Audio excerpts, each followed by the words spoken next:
이 돈이 통장에 있을 거냐 아니면 통장 밖으로 나와서 물건으로 있을 거냐 늘 생각을 할 때 고민이지 않습니까? 저는 무조건 통장 안에 있기를 원합니다. 왜? 통장 밖에 나와서 걔가 물건이 되는 순간 만지고 사용하고 이렇게 할 수 있고 하지만 가능이죠, 가능. 근데 얘가 통장 안에 있으면 가능성이 되거든요. 가능성이 훨씬 더 저는 기쁘기 때문에 얼마 전에 제가 레이디 두아라는 드라마를 봤는데 네네네. 요즘 아주 핫하더라고요. 거기에 신혜선 씨가 나오는데 그분 대사 중에 이런 대사가 있어요. 회장님하고 살고부터 알게 됐는데요. 부유함이란 상태가 아니라 감정이라는 걸 알았다.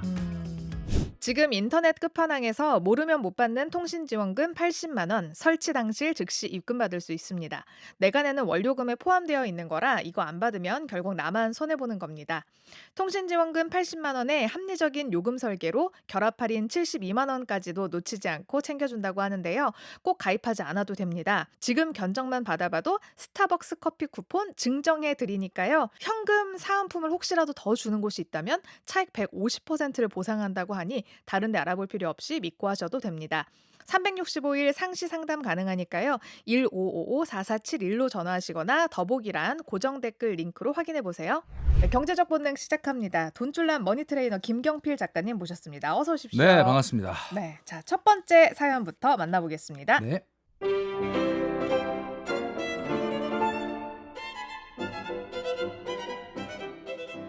안녕하세요. 이번에 고등학교에 올라가는 아들을 둔 엄마입니다. 요즘 저는 카톡 알림음만 들려도 심장이 덜컥 내려앉곤 합니다. 학부모 단톡방에 쉼없이 올라오는 정보들이 제게는 꼭 청구서처럼 느껴지거든요. 어느 브랜드 가방이 요즘 유행이라더라. 교복 블라우스는 최소 3장은 있어야 엄마가 편하다. 심지어는 인강용 태블릿도 최신형 프로 정도는 돼야 아이들이 공부할 맛이 난다더라 라는 말들까지. 이런 대화를 보고 있으면 3년 된 노트북을 쓰는 우리 아이가 꼭 나 때문에 뒤처지는 것 같아서 미안해집니다. 교복에 체육복, 각종 학용품, 여기에 새로 등록할 영어, 수학 학원비까지 계산기를 두드려 보니 이번 달 카드값은 벌써 앞자리가 바뀔 판입니다. 남들을 다 하는 만큼은 해주고 싶은데 텅 빈 통장 잔고를 보면 선뜻 결제 버튼이 눌러지지 않아요. 특히 엄마, 내 친구는 이번에 뭐 샀다더라? 라는 아들의 지나가는 한마디는 제 무능함을 탓하는 것 같아 마음이 따끔거려요. 앞으로 돈 들어갈 때도 많은데 당장 목돈을 쓰기보단 일단 할부로 카드를 긁을까도 고민 중입니다. 마침 새학기라 무이자 할부 이벤트도 많이 하던데 일단 사주고 나중에 갚아가는 게 맞을 걸까요? 남들 속도 맞추다 제 가랑이가 먼저 찢어지게 생겼습니다. 머니트레이너님, 이 치열한 새학기 준비의 소용돌이 속에서 제가 어떻게 해야 현명하게 지갑을 열 수 있을까요? 아이고, 네, 진짜 걱정되실 것 같습니다. 예, 뭐 사실 근데 이게 마지막 문구가 지갑을 어떻게 현명하게 열 수 있을까요가 아니라 닫을 수 있을까요가 돼야 되지 않을까. 이미 열 준비는 되어 있으신 그러니까 것 너무 같아요. 지금 반쯤 열려 있어요 지금 네. 보니까. 근데 사연자분처럼 남들 음. 다 하는 거 안 해주면 뒤처질 것 아, 같다는 맞아요. 불안감이 있으실 것 같거든요. 부모님들은. 자본주의의 그 소비의 거의 70%가 사실 공포감을 자극하는 겁니다. 그러니까 이제 내가 이걸 뭐 안 해주면은 뭔가 좀 내가 뒤처지지 않을까. 일종의 사실 투자에만 포모가 있는 게 아니고 이런 거에도 포모가 있다라고 말씀드릴 수 있을 것 같고, 무이자 할부를 얘기하셨는데 어떻습니까? 무이자 할부라고 하면은 뭔가 내가 굉장히 비싼 내구재라든지 이렇게 목돈이 들어갈 건데 무이자 할부라 그러면 나눠서 낼 수 있으니까 너무 편리하죠. 다음 달에 나와 다다음 달에 내가 힘을 합쳐서. 그렇죠. 지금의 나와 미래의 내가 힘을 합쳐서 하는 걸 수도 있는데 사실은 지금의 나한테의 숙제를 미래의 나한테 떠넘기는 건데, 무이자라고 하면은 꼭 필요한 거다라고 하면 나쁘진 않다고 봅니다. 근데 이제 중요한 거는 요것만 지켜주시면 될 것 같아요. 내가 100만 원짜리를 사려고 하는데 내가 지금 이번 달에 100만 원이 없어. 그래서 12개월 무이자 할부가 된다 그래서 83,333원을 먼저 결제하고 나머지 11달을 83,333원을 내겠다. 좋은데 문제는 그 다음 달 또 그 다음 달 그 미래의 나도 그걸 동의하느냐. 그러니까 그래, 이번 달 예산에서 내가 83,333원 안 쓸게. 미래에 그런 준비가 되어 있고 그런 생각이 있다면 하셔도 돼요. 근데 일단 결제할 때만 신나서 야, 이번 달에 8만 원밖에 안 나가네 이러고 해놓고 그 다음 달에 예산에서 왜 이렇게 돈이 모자라지 이렇게 하시면 안 된다. 그 개념만 정확하게 적용하실 각오시면 하셔도 된다. 이렇게 말씀드리고 싶어요. 그리고 학부모 단톡방이 사실 요즘에 학부모 음. 단톡방뿐만 아니라 맞아요. 여러 연령대의 아이를 가진 분들이 모여 있는 음. 단톡방 같은 게 되게 많아요. 근데 네네. 거기에 이게 국민템이다, 저게 국민템이다 이런 게 되게 많거든요. 네. 근데 이런 뭐랄까 소음 속에서 좀 현명하게 지갑을 음. 닫을 수 있는 방법 네. 알려주시죠. 이 아이가 지나가면서 "엄마 내 친구는 이번에 뭐 샀다더라."라고 이야기를 한다라고 했는데 아이들은 당연히 철이 있으면 아이들이 아니죠. 철이 그쵸. 없습니다. 그냥 뭐 이렇게 얘기하는 거예요. 근데 우리 아이가 나중에 커서 국어, 영어, 수학은 잘 푸는데 성인이 됐는데 문제 해결 능력이 떨어져 가지고 뭐 아무것도 해결을 못 하고 그냥 무슨 문제만 있으면 엄마한테 쪼르륵 달려와 가지고 물어보는 의존적인 인간으로 크기를 원하십니까? 아니면은 어. 뭔가 그래도 생각을 좀 하고 해결을 할 수 있는 능력이 있는 아이로 키우고 싶으십니까? 이게 이 세상에 어떤 문제라 하더라도 이 모든 거는 다 상황과 조건이 맞아야 돼요. 그러니까 아이한테도 무조건 못 해준다, 안 해준다가 아니라 이걸 왜 지금 할 수 없는지 또 지금은 이거는 할 수 있는지 이런 것들을 설명을 해주는 게 사실은 경제 교육이거든요. 그래서 저는 이렇게 말씀드리고 싶어요. 아까 이분도 지갑을 여는데 통장 잔고를 보니까 사실 이게 지금 하면 안 될 것 같다라고 얘기를 하셨다는 거죠. 그 얘기는 무슨 얘기냐면 예산이 있다면 그 예산을 가지고 아이한테 설명을 하면 되는 거거든요. 그러니까 제가 그냥 오늘 딱 정해 드리려고 하는데 유아기 때는 소득의 10% 이상은 좀 교육비로 안 썼으면 좋겠습니다. 아. 10%. 유아기는요. 제가 몇 번 말씀드렸던 것처럼 2022년 1월 이후에 우리나라에 태어난 자녀들에게는 0세부터 7세까지 8년 동안 2,960만 원이 지원되잖아요. 네. 그러니까 유아기 때는 소득의 10% 이내로 해라. 초등기 때는 좀 올라가서 소득의 15%. 근데 15%를 쓰라는 게 아니라 15% 이내로 좀 예산을 갖고 하시고 완전 맥시멈이 15%다. 맥시멈이 15%. 네. 그리고 이제 그 안에서 하시되 조금 아이하고 이런 얘기도 좀 해야 돼요. 우리가 너한테 지원할 수 있는 규모가 이 정도다. 이런 어떤 개념을 좀 아이가 어렸을 때부터 중고등기 때는 조금 떨어집니다. 소득의 10% 다시. 이게 이제 초등기 때가 15%로 가장 높아요, 소득에. 근데 왜 높냐? 중고등학교 가면 더 사교육비 많이 들어가는 거 아니냐? 중고등학교쯤 되면은 일단 우리 소득이 좀 크고요, 부모님들이. 네. 그다음에 일단 진로가 어느 정도 확정이 됩니다. 그러니까 초등기 때가 우리 사교육비가 훨씬 많은 게 예체능에서 그렇죠. 그렇죠. 여러 가지를 시켜봅니다. 뭐 예체능도 시키고 다양한 실험들이 오고 가는 그 시기가 초등기라 어쩔 수 없이 우리나라의 사교육 환경상 15%, 중고등기가 되면은 10%라고 해도 초등기 15%보다 절대액은 많을 수가 있어요. 왜냐하면 내 엄마 아빠 소득이. 엄마 아빠 소득이 커져 있으니까. 자, 이렇게 제가 가이드를 드렸죠. 네. 그러면 가이드가 있으면 꼭 그거를 맞추라는 게 아니라 이 범위 내에서 내가 상황에 따라 생각한 대로 하고 이런 부분을 자녀에게 얘기할 수 있는 용기가 있어야 된다. 야, 어느 집은 모두 해줬다던데.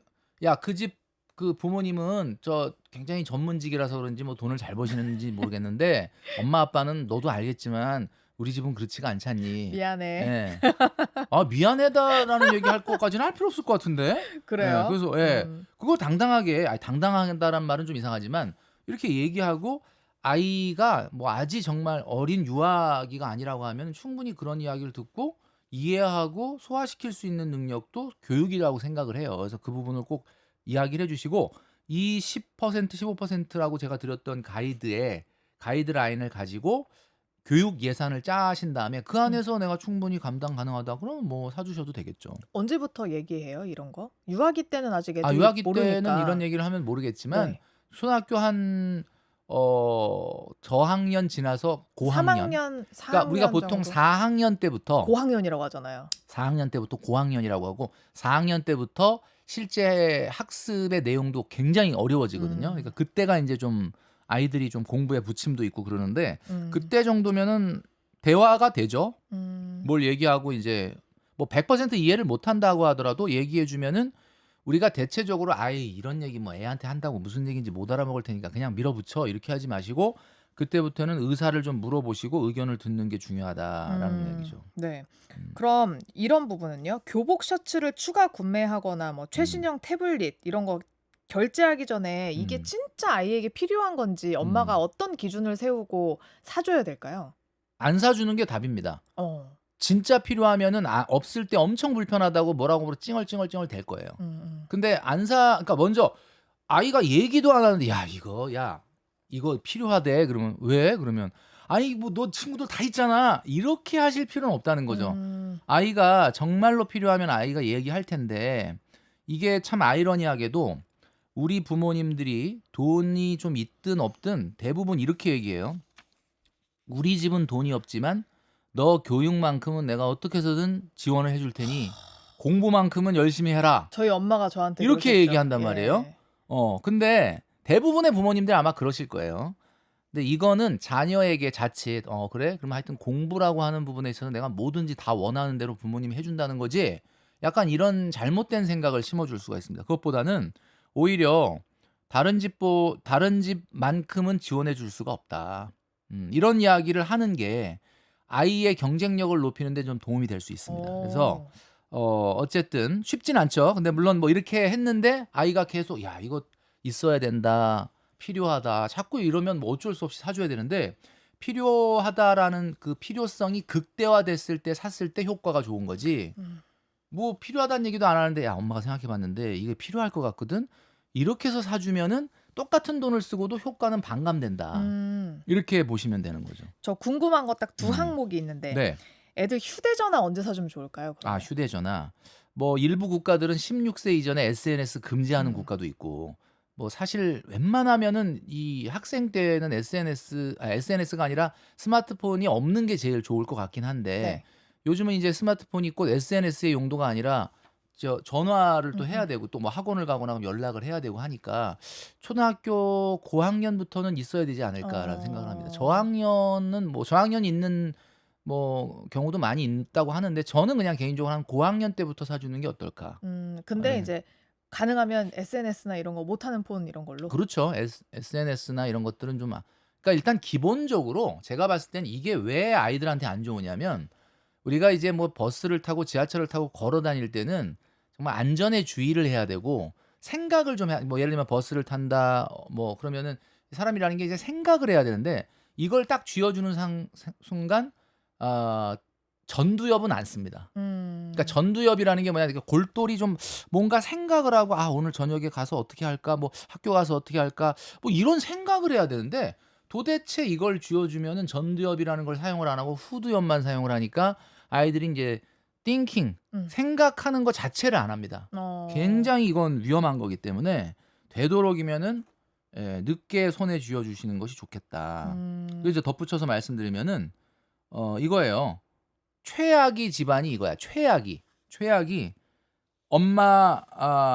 엄마한테 자녀가 이런 얘기하는 거죠. "다른 집은 이것도 사 주고 저것도 사 주던데 음. 우리 집은 왜 안 해 주냐." 이러고 도발을 하면은 네. 엄마가 마음이 아프죠. 근데 또 그거를 못 참고 "야 누구는 말이야 공부해 갖고 뭐 몇 등 했고 어디 무슨 경시대회 나가 상 받았다는데 엄마 너는 왜 친구 아들. 그 모양이냐." 이렇게 가면은 이게 파국으로 가는 거거든요. 음. 그렇게 가지 않고 정말 잘 협의가 되려면은 이 세상에 공짜가 없다는 걸 가리키는 게 경제 교육입니다. 내가 뭔가를 하나 얻으면 반드시 잃는 게 있습니다. 어. 그리고 내가 뭔가를 희생하고 지금 힘들면 나중에 좋은 떡이 생긴다. 음. 최근에 뭐 코스피가 너무너무 올라가니까 막 다들 신났는데 중요한 건 놓치고 있는 게 있어요. 이렇게 엄청난 상승세의 도파민을 경험한 사람은 그다음에 투자가 상당히 어려워집니다. 그래서 얻는 게 있으면 반드시 잃는 게 있는 게 경제거든요. 그래서 이것을 가르쳐 주기 위해서라도 쉽게 손에다가 무언가를 쥐어 주지 마라. 음. 이렇게 말씀드리고 싶습니다. 우리 어머님께 그래요. 선제 대응을 할 필요는 전혀 없다. 전혀 없습니다. 네. 아주 그냥 그거 없으면 큰일 날 것 같이 막 힘들어 죽겠다고 할 때 그때 극적으로 사 주시는 것이 가장 여러 가지 효과적이다. 효과적이다. 이렇게 말씀드리고 싶어요. 네. 자, 다음 사연으로 넘어가 보겠습니다.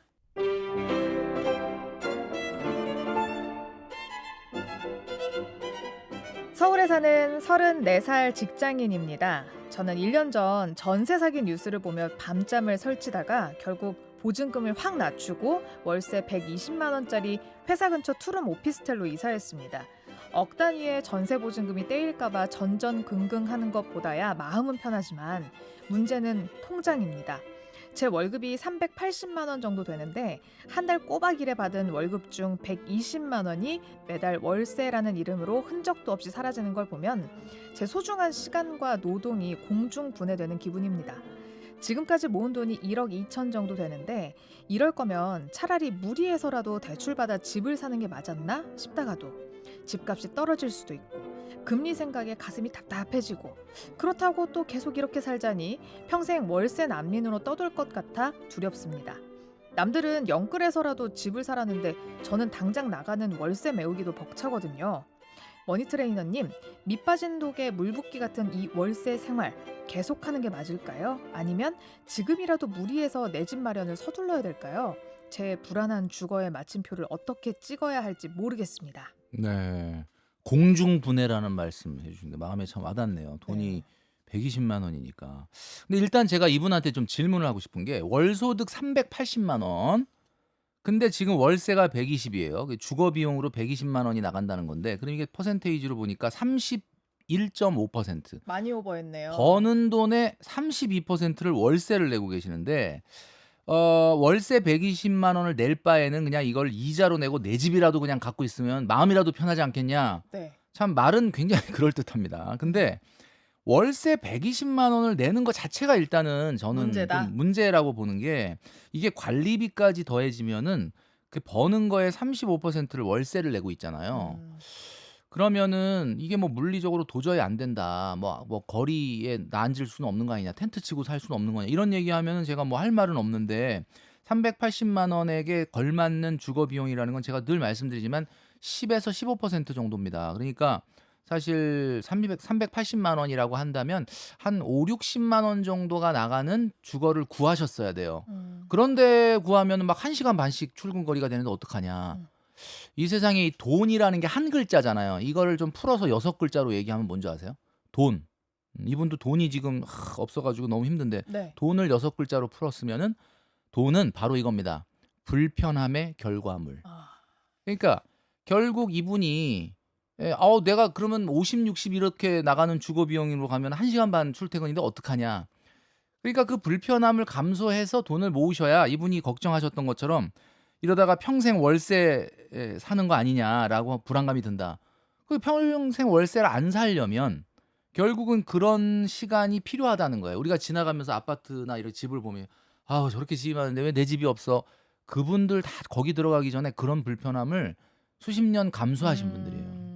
그걸 꼭 아시기를 저는 말씀드리고 싶고 그래서 냉정하게 지금 이분이 1년에 120만 원이면요. 1,440만 원을 내는 거 아닙니까? 네. 이걸로 만약에 대출 이자를 받는다. 그럼 요즘 주담대 이자율이 여러분 아시겠지만 7%까지 올라간 것도 있어요. 물론 상당히. 다 네. 7%는 아니지만 1,440만 원 나누기 0.06, 6%로 하면 2억 4천 정도의 주담대를 빌리면 이 정도가 나가는 거예요, 이자로. 그러면은 이 본인 돈이 1억 2천이라고 했으니까 한 3억 5, 6천 정도면은 짜리 이제 아파트를 뭐 아파트가 될지 아니면 일반 주택이 될지 모르겠지만 집을 사신다고 하는데 이 정도면은 현재 서울 수도권을 기준으로 봤을 때는 당연히 상위 입지는 아예 언감생심 어렵고요. 네. 굉장히 입지는 좀 좋지 않은 곳일 가능성이 있는데 그러면 당연히 집값은 또 안 올라갑니다. 이게 참 안타깝게도 상위 입지가 더 빨리 올라가고 하위 입지는 상대적으로 상승률이 떨어지거든요. 근데 전체적으로 상승률은 저는 제가 봤을 때 앞으로 많이 둔화될 거라고 보고 있기 때문에 굳이 이렇게 높은 이자율로 집을 산다는 건 말이 안 된다. 일단 주거 비용을 줄이는 거에 대해서 먼저 생각을 해보실 필요가 있지 않을까 생각을 합니다. 근데 이게 주거비라는 게 월세로 한번 살게 되면 적어도 1년이나 2년 정도로 계약을 하잖아요. 맞아요. 그러면 당장 이 사람이 집을 뺄 수는 없을 텐데 그러면 다른 지출 항목에서라도 메울 수 있게끔 좀 네네네. 심폐소생술하는 방법이 있을까요? 심폐소생술. 이거 네. 좋습니다. 이 심폐소생술이라는 게 지금 본인도 굉장히 지금 이 상태로는 안 된다라는 거를 느끼고 있잖아요. 근데 이게 제가 한번 계속 말씀드리고 있지만은 우리가 슬기로운 소비 생활 10개명이라고 그래갖고 10가지에 대해서 제가 늘 말씀드리잖아요. 그 네. 비율을 꼭 좀 지켜라. 근데 이제 뭐 이런 거예요. 예를 들면은 뭐 연간 여행 경비는 월 소득의 60% 이내로 하고 식생활비는 20% 이내로 하고 주거 비용은 15% 이내로 하고 차는 본인 월 소득 6개월 이내로 하고 이런 이야기를 하니까 이걸 다 지키시는 분은 상관없는데 아, 내가 다른 건 다 지키겠는데 저는 차를 너무 좋아해 가지고 차는 꼭 좀 이렇게 이거보다 좀 과한 걸 타야 된다든지 이분처럼 아, 내가 다른 건 다 지키겠는데 내가 지금 주거비. 주거비는 이게 그러면 어떻게 해야 되느냐? 예산 조정을 하면 돼요. 그러니까 다른 거를 원래 하던 줄여야죠. 거를 안 하고 대신에 난 집에다가 힘을 주겠다, 차에다 힘을 주겠다 하고 누가 뭐라 그럽니까? 음. 근데 이제 뭐가 문제냐면 아, 이거 양보 못 합니다. 이거는 내가 이거는 해야지. 음. 뭐 이런 식으로 가고 다 하겠다 그러면은 뭐 이건 결국 무슨 얘기냐면 미래에 나한테 끝없이 돈을 빌려다 쓰고 안 갚겠다라는 거밖에는 안 되니까 네. 여러분 아시겠지만은 만약에 이분이 지금 좋다. 다음번 계약 갱신할 때는 내가 지금은 한 30분 이내로 회사를 가는데 1시간 반이 걸리더라도 주거 비용 절약해서 그 돈을 가지고 모아서 내가 언젠간 내 집 마련을 빨리 앞당기겠다. 그러면 그때까지는 다른 것들을 좀 극단적으로 안 하셔야 될 용기가 필요합니다. 이 120이라는 월세를 말도 안 되는 월세. 한마디로 얘기하면 원래 제가 기준을 드렸던 것보다 2배가 넘는 월세를 내고 있으니 대신 나는 커피를 매일 한 잔씩 테이크아웃 하던 거를 끊고. 회사에 요즘 커피 머신 얼마나 좋아요. 저도 지금 안 먹은 지 한참 됐습니다. 왜냐면 회사에 그 머신이 있어가지고 네. 그런다든지 뭐 이런 좀 남들 봤을 때 왜 그래? 라고 하는 특이한 행동을 해야 돈이 생기죠. 제가 아까 돈을 6글자로 뭐라 그랬죠? 불편함의 결과물. 불편함의 결과물 7글자인데요. 불편함의 불편한 결과물. 결과물. 네, 불편한 결과물. 네. 7글자로 수정하겠습니다. 불편함의 결과물인데 네. 그러니까 돈 나가는 건 편함의 결과물이 되는 거죠. 음. 그러니까 돈 나가는 게 6글자네. 네. 편함의 결과물. 제가 그래서 저는 항상 이런 생각을 하잖아요. 이 돈이 통장에 있을 거냐 아니면 통장 밖으로 나와서 물건으로 있을 거냐 늘 생각을 할 때 고민이지 않습니까? 저는 무조건 통장 안에 있기를 원합니다. 왜? 통장 밖에 나와서 걔가 물건이 되는 순간 만지고 사용하고 이렇게 할 수 있고 하지만 가능이죠, 가능. 근데 얘가 통장 안에 있으면 가능성이 되거든요. 가능성이 훨씬 더 저는 기쁘기 때문에 얼마 전에 제가 레이디 두아라는 드라마를 봤는데 네네네. 요즘 아주 핫하더라고요. 거기에 그 신혜선 씨가 나오는데 그분 대사 중에 이런 대사가 있어요. 회장님하고 살고부터 알게 됐는데요. 부유함이란 상태가 아니라 감정이라는 걸 알았다. 근데 그 부자들이 느끼는 감정이라는 게 뭐냐? 람보르기니를 뽑아서 타고 다니는 감정이 아니에요. 가능의 감정이 아니라 그냥 통장에 람보르기니 살 돈이 들어있는데 그냥 통장 보면서 아유 저거 뭐 할까? 이런 어떤 나름대로의 감정이라는 거거든요. 그래서 여러분 꼭 기억하셔야 되는 것은 뭐 세상에 물건을 안 쓰고 살 수는 없겠지만 가능성의 상태로 기쁨을 느끼는 습관을 좀 가지시면 좋겠다. 야, 칼은 칼집에 있어야 이 능력을 발휘하는 거죠. 훨씬 더 예. 그죠? 예. 자, 쏠 그러면 필요가 없는 총이 가장 좋은 그쵸, 좋은 그쵸. 총이죠. 예. 네. 그러면 월세살이의 대안이 될 수 있는 뭐 공공임대, 청년주택 이런 거 요즘 많거든요. 네네네. 이거나 아니면 아직 이제 34살이니까 앞으로 결혼을 하거나 이러면 이제 청약도 한번 지원해 볼 수 있을 것 그렇죠. 같은데. 예, 이제 앞으로 주거는 투자의 개념이라기보다는 진짜 실질적으로 주거의 개념으로 바뀌어야 됩니다. 물론 뭐 아파트라는 게 뭐 디플레이션 경제가 아닌 우리나라에서 뭐 오르긴 하겠지만 제가 늘 말씀드리지만 여러분들이 이자 내고 그 이자에 쏟아붓는 금액보다 월등히 오르지 않습니다. 그렇기 때문에 물론 뭐 그보다 좀 더 오르는 아파트도 뭐 있긴 있겠죠. 그러나 그게 뭐 대단한 수익을 가져다 줄 정도의 상황은 아니기 때문에 오히려 그 실질적인 주거 좀 전에 얘기했던 것처럼 청약이라든지 그다음에 이제 공공임대 아파트 같은 경우는 좋기는 한데 네. 제가 이제 들어갔던 분들을 많이 인터뷰를 해보니까 아우 갑자기 공공임대 아파트 들어오니까 이 저렴한 비용으로 아파트 살고 너무 좋아요. 그리고 돈을 더 쓰더라고요. 아, 맞아요. 그게 돈을 못 못 모으는 모으게 하는 지름길이더라고요. 맞아요. 그래서 이게 내가 원래 월세 전세금 대출 이자 내고 주거 비용 냈던 금액에서 갑자기 공공임대를 들어가서 너무 좋아요. 라고 하는 그 차액만큼을 미래의 주거를 위해서 저축이나 투자를 하세요. 근데 그거 안 하고 야 이거 뭐 내가 150만 원 월세 내다가 여기에 뭐 반도 안 되는 가격에 아파트 사니까 너무 좋네.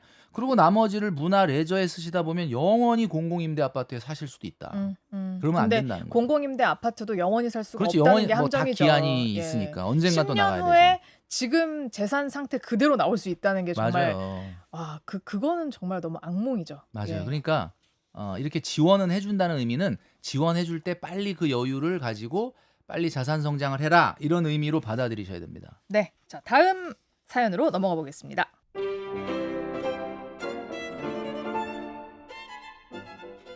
안녕하세요. 출산 휴가를 마치고 곧 복직을 앞둔 30대 워킹맘입니다. 설레고 떨리는 마음으로 사회 복귀를 준비하고 있는데 생각지도 못한 현실의 벽 앞에서 며칠째 밤잠을 설치고 있습니다. 제 실수령액은 360만 원입니다. 적은 돈은 아니라고 생각하며 열심히 일해왔어요. 근데 야근이 잦은 직종이라 아이를 믿고 맡길 입주 시터 이모님을 구해보니 요구하시는 월급이 350만 원이더라고요. 여기에 식비와 제 교통비까지 더하면 사실상 제 월급은 오히려 마이너스입니다. 이 상황을 본 남편은 제발 산수 좀 해보라면서 매달 빚지면서 남의 손에 애 맡길 바에는 퇴사하고 당신이 애 보는 게 우리 집 경제를 위하는 길이라고 아주 냉정하게 말하더라고요. 당장 덧셈 뺄셈만 보면 남편 말이 맞을지도 모릅니다. 일할수록 제 통장은 마이너스가 되니까요. 하지만 저는 지금까지 제가 쌓아온 10년의 커리어가 너무나 아깝습니다. 마이너스가 나더라도 커리어를 놓지 않는 게 장기적인 재테크 관점에서 맞는 걸까요? 아니면 당장의 적자를 끊어내는 게 현명한 선택일까요? 네. 그리고 무엇보다 제 가슴을 답답하게 만드는 건 이겁니다. 왜 당연하다는 듯 제가 그만둬야 되는 걸까요? 남편이 그만두면 안 되는 걸까요? 아, 예. 마지막에 아주 그냥 일침을 또 가하셨는데 퇴사하고 당신이 애 보는 게 우리 집 경제를 위한 길이다라고 아주 냉정하게 말하더라고요. 네. 이렇게 쓰셨는데 이거 실화입니까 이거? 그러게요. 요즘 같은 세상에 이렇게 얘기하시는 분이 있다고요? 근데 생각보다 많아요. 진짜요? 네. 물론 경제적인 면이 당장은 중요하겠지만은 중요한 거는 이 시기, 다시 말해서 시터비가 들어가는 시기는 영원하지 않다. 생각보다 짧다. 본인의 10년 커리어가 훨씬 더 중요합니다. 이건 뭐 두말할 필요 없고 이거는 뭐 고민도 아닙니다. 예, 그냥 칼같이 자르시면 돼요. 그 뭐 얼마나 그 기간이 될지 모르지만 처음에 이걸 안 해본 분 같은 경우는 돈이 나갈 생각에 그냥 와 이거 진짜 지금 계산하면 마이너스네. 그냥 내가 집에서 아이 돌보는 게 낫겠네 이렇게 생각하시는데 그 시기는 생각보다 굉장히 짧고 아이는 금방 큽니다. 그렇기 때문에 당연히 이거는 안 될 일이고요. 예.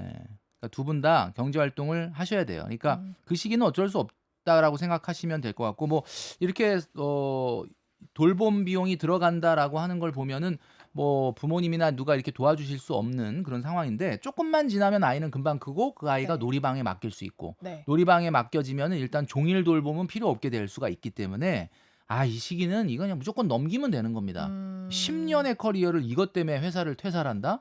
야, 이거는 말도 안 되는 상황인 거다. 이렇게 말씀드리고 싶어요. 그러게요. 근데 저는 이 마지막 말이 너무 계속 가슴에 와닿아서 그러니까 왜 아이 시터비를 엄마만 책임져야 되는 걸까? 남편이 그만두면 안 되는 걸까요? 그러니까요. 생각 자체가 좀 이상하다는 생각이 그렇죠. 들고. 이거는 그 남편분 이거 뭐 소득의 높고 낮음을 떠나서 사실 최근 같은 경우는 이 돌봄이라고 하는 거, 육아라고 하는 것 자체가 뭐 어느 한쪽의 책임이나 의무가 아니기 때문에 당연히 이거는 상의해가지고 얘기해야 됩니다. 그렇다고 뭐 오늘 여기서 저희가 이런 얘기해드렸다고 용기를 얻으셔갖고 싸우자고 드시면 안 되고 네. 대화를 하셔서 아이는 금방 큰다. 그리고 내 커리어는 매우 중요하다. 이거면 뭐 다른 건 다 필요 없는 거 아니겠습니까? 그리고 그렇죠. 요즘 또 직장에서는 유연근무제 같은 게 있기 때문에 아이가 조금만 돌봄에 이제 지금 이 영아기 때를 지나서 유아기 때만 가도 충분히 현실적인 대안이 많이 나올 거다. 이런 말씀을 드리고 싶어요. 짧게는 한 1년만 좀 버티셔도 그럼요. 예, 네. 아기들이 요즘에는 1살, 그러니까 2살 때부터 가기 때문에 그렇죠. 예. 어린이집을 음. 요 기간만 좀 버티시면 좋을 것 맞습니다. 같고 맞습니다. 전 봤을 때 출산 휴가 마치고 곧 복직이라는 걸 보니까 아직 육아휴직도 안 쓰신 거예요. 그래요. 그리고 육아휴직 기간도 있고 네. 그리고 이제 이분이 이제 약간 노파심에 근데 내가 이렇게 돈 많이 써도 되나라고 하는 걱정을 우리한테 살짝 물어보시면서 마음을 네. 좀 평화를 얻으시려고 하는데 쓰셔도 됩니다. 네. 이건 뭐 아무 상관없어요. 이게 아이 키우는 데 들어가는 비용은 쓰십시오. 이거는 예, 그러려고 돈 버는 거 아닙니까? 너무 걱정하지 않으셔도 된다. 이렇게 네. 말씀드리고 싶어요. 네. 그리고 제가 어떤 유튜브를 보다가 거기서는 부부 중에 남편이 그만뒀다는 집도 있는 아, 거예요. 그래요? 근데 예. 저는 약간 이유가 설득적이었어요. 뭐였냐면 둘 중에 누가 그만두는 것이 나중에 재취업에 유리할까?